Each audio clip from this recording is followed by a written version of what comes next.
Thank you very much.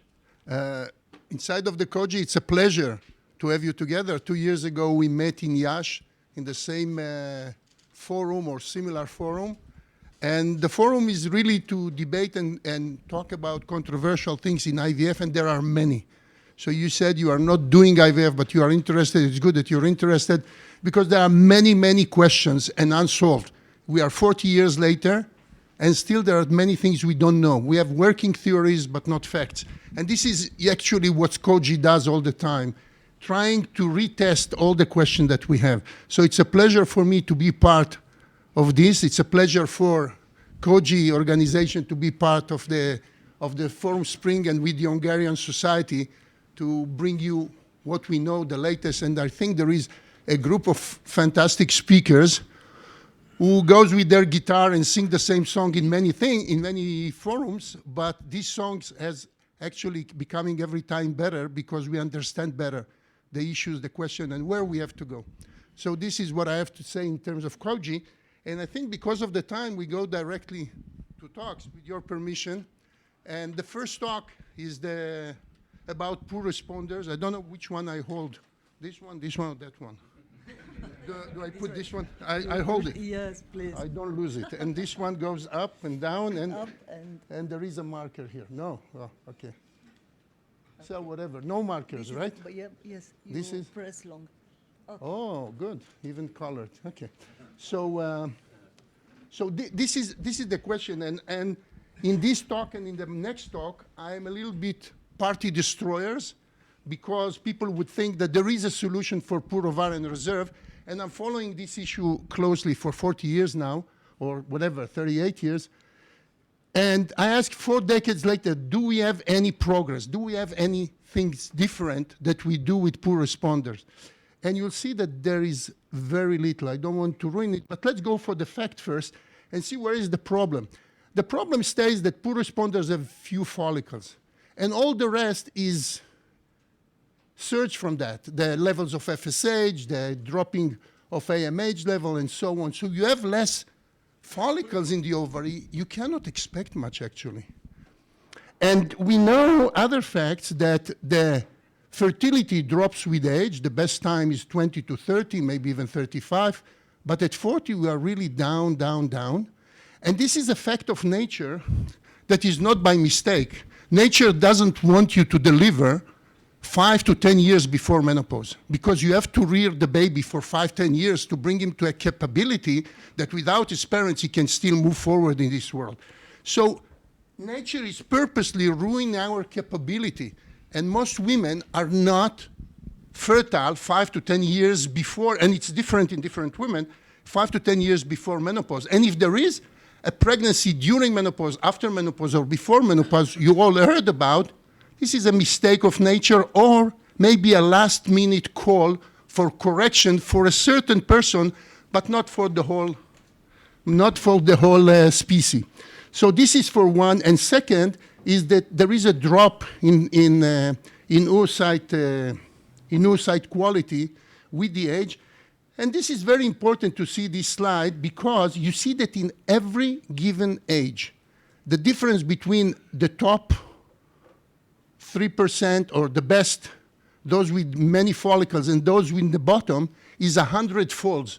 So between two women sitting side by side, there is 100 folds in the number of follicles that there are in the ovary. So all in all, some women at 35 might have only 10,000, while the others have almost 1 million follicles at 35. So this is the whole difference.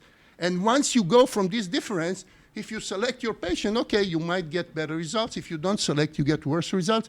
And on top of this, there is a drop with the environmental, which we don't get today into it, but all of you are aware of all kind of radiation and toxin and so on and so forth. So what we have, the difference is in every month, the follicle actually offer a number of follicles to grow. It can be 10, 1,000, or 3,000. And every month, these follicles either grow, one of them will grow, or just be destroyed. And if you stimulate, you get more. And the difference is the car. Every month is loaded in different number. The number is different every month. So once you start to stimulate these ones that are low responders, you get low yield of oocyte, low quality, high cancellation rate, and lower success rate, and this is acceptable. Now, long ago, we established that 9 to 24% of our patients were poor responders. Others found numbers that go from 5 to 35%. But you see immediately that it depends on the age of the population, and this is a nice representation that every 2 years, 38 to 40, 40 to 42, the number of poor responders doubles. So actually, if at 40, 20% of our patients are poor responders, then 40 would be really an age of risk for the patient. But before that, our drop in fertility is 1 to 4% until 35. Between 35 and 40, it's 50. Between 35 and 40, it's 15% every year. And afterwards, it's even faster. So we are in a situation where the age is really the detrimental thing. And the problem with all studies, the one that we did and many others afterwards, were that the population was very heterogeneous. So you couldn't trust really the results that you read in the, whoops, where am I? Help, no, okay. And this is the Bologna criteria, all of you know, and they concentrated first and outmost on the age. They wanted another factor, but at this age we have already 20% poor responders. If there are 3 follicles with stimulation, which I say almost conventional, and abnormal, one of the reserve tests, okay? But criteria cannot serve you to exclude patients. This is the problem. So these criteria are nice in order to have more homogeneous group of patients for studies, but cannot exclude from treatment. These are the common risk factors. I would not go into them. Probably we're going to hear more about them. But this is important. If a patient has first cycle, she's poor responders, chances are that second cycle, almost 40%, 38% will be normal responders because you probably didn't hit the target with your stimulation. But 2 episodes of poor responders, exactly like the Bologna criteria says, with maximal stimulation are sufficient to define in all ages.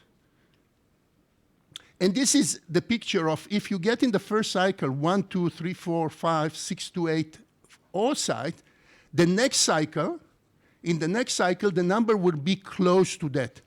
There would not be, usually not be that you get 1 to 2 and then you get 10 to 15 and so on. So the second cycle will reflect the first. I separated age because age is the most detrimental thing and the rest are ovarian reserve test. And with ovarian reserve test, we must say few points. The utility in predicting individual response is far from perfect. So many clinics in the world, in America and so on, even in the internet, offer you, okay, take this test, put these questions, and we will tell you if to freeze your eggs for the future, do what we call social freezing and so on. So this is far from perfect. You cannot really rely on that. The relationship between the test results and true ovarian reserve is unknown, but it's probably low for qualitative aspects and moderate for quantitative aspects. And ovarian reserve provides indirect measure of the recruitable follicle present in the FSH window at the beginning of the cycle, and we'll get to it in a minute. So the true ovarian reserve test is the dynamic test of response to stimulation. So whatever you can get with stimulation, that's the reality, that's the true thing. So you cannot just exclude them saying that AMH is low, FSH is, well, certain FSH you would not want, but FSH up till 12, 14, some clinic takes 16, can go. Marker cannot guide to the early aging or need of fertility preservation, we said that. And we have found that some patients who are low responders, between 3 to 12 months, they get into menopause. So some of them, it's heralding the menopause, but we just don't know in the clinic. I mean in the sense of where we're standing in the IVF. It's not moving? Oh, moved, sorry. This is also important. It's not only the FSH, it's the FSH and the age. So if you take at 35, 37, 40, 42, As long as the FSH is normal, the results would be better. So the more normal is the FSH, the results are better. But age and FSH is very detrimental. So at 38 and 40, if your FSH is very high, then the results are bad. So it's the combination of the two things.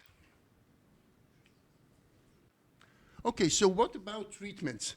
So reversing the low quality and the number of eggs by better stimulation remain a great challenge.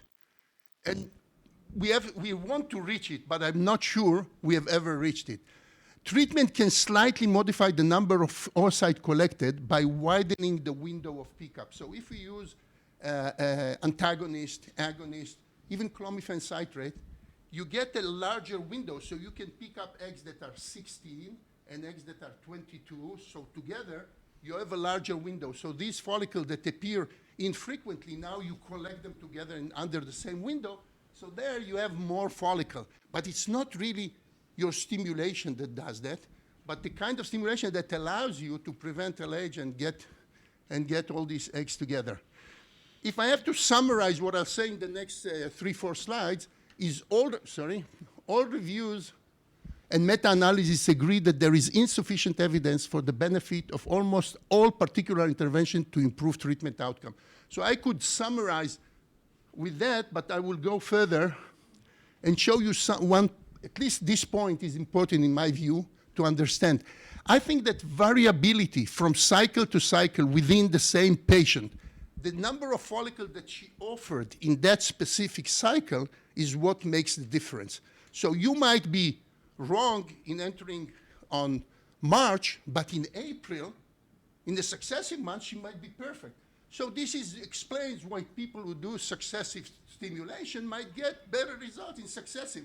But if you reverse the month, and April was good, and you do April and May, the result will be different. So it will be 2 cycles. So if you want to do 2 cycles, it's fine, but you have to understand what you're doing. And I think this variability is the luck of the doctor. You know, the Roman used to say every time they won a war against the Belgium, the Holland, the Hungarian, and also the Jewish in Israel, they always say that luck in the side of Rome. So also doctors, not only generals, need luck. So if you are in a nice month, everybody will say, he was perfect, he did it right. So variability, I think, is important. It was shown that certain months FSH is lower, certain months is higher. So if you want to be very precise, you can try to select in the specific month, this month that maybe would provide you more eggs. And all this list of treatment were used. I cannot go into them for long, but there is another point that I would like to bring to light. There is no point in stimulating this patient with doses that is above 300. Some people go 375. I can agree with that. But some people using 600 and more of FSH, I don't think there is any difference and there is any. And I will not go into study, but we have shown in the early 80s that lower dose gets you better follicles than higher dose. And this was kept being shown in the 90s and in the 2000s and so on. So starting dose, high dose, increasing the dose would not make a difference unless you're lucky and you are in the right month. So I would skip this proof of high doses. And I say that recent comparison, again, echoed the same thing. This was summary statement of level 2, good to high quality studies. About that, where are we? Yes. So women consider poor responder. There is a fair evidence in clinical rates after IVF are not substantially different when comparing mild stimulation protocols, 150 to 300 and 450. So you have to choose your dose and be there without really need to increase it. And also this study that was published 2017 show you clearly that if you take conventional dose and mild dose, you get exactly the same results. So I think we can lay to rest the issue of high doses. There are also the issue of natural cycle. I don't understand the results of the literature. Again, party destroyer, because if you look at all the studies in the literature for the last 40 years, 1 in 25 eggs will be a baby. It doesn't matter which clinic and where.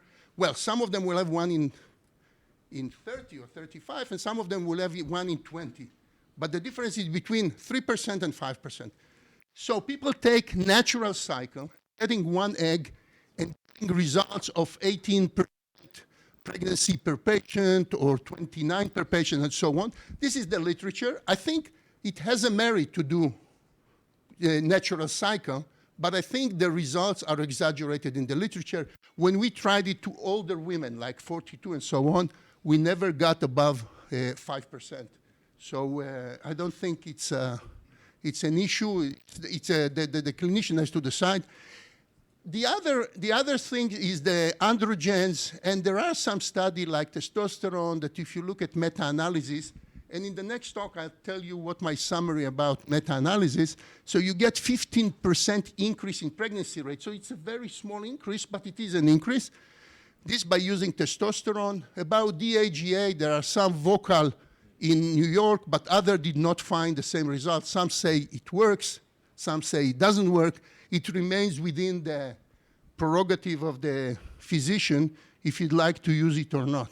Actually, we are using many things, and that will come up in the second lecture. We are using many things for the sole reason of not let the patient go, leave us, and go to the neighboring clinic or somewhere else. So we want to show them that we are different, that we are moving, and that we know the literature. Why does it do this? It's not me, okay. Growth hormone is the same, it's same. Yeah, there is a meta-analysis, but very small one, very small group, a meta-analysis, very small group that shows some advantage. We've used it in the early 90s. We didn't find any advantage, but you cannot fight this meta-analysis. And again, it remains with the doctor. I don't want to get, pre-treatment of estrogen in the luteal phase was also shown here and there to have some small difference. And this is an important point, accumulation of oocyte bivitrification.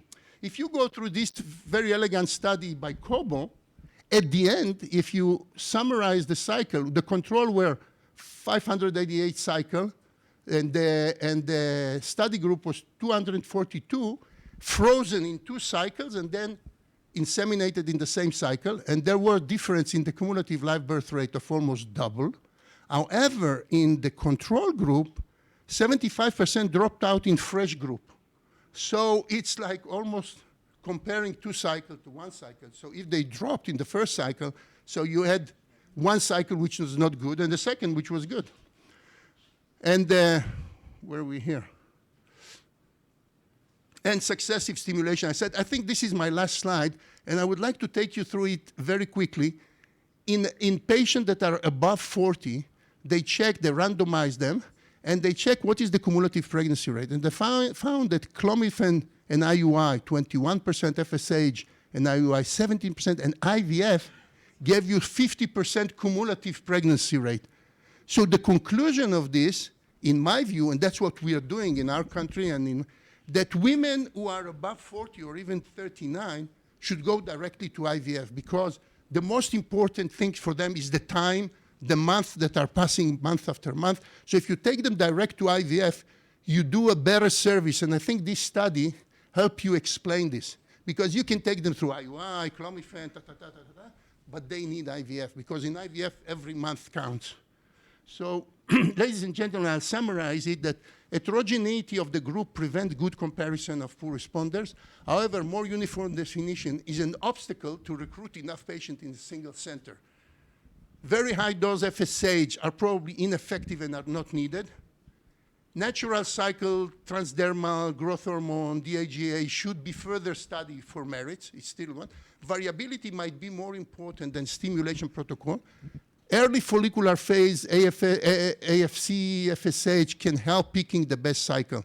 So IVF, it should be the first choice in women above 39, because time is everything in this patient.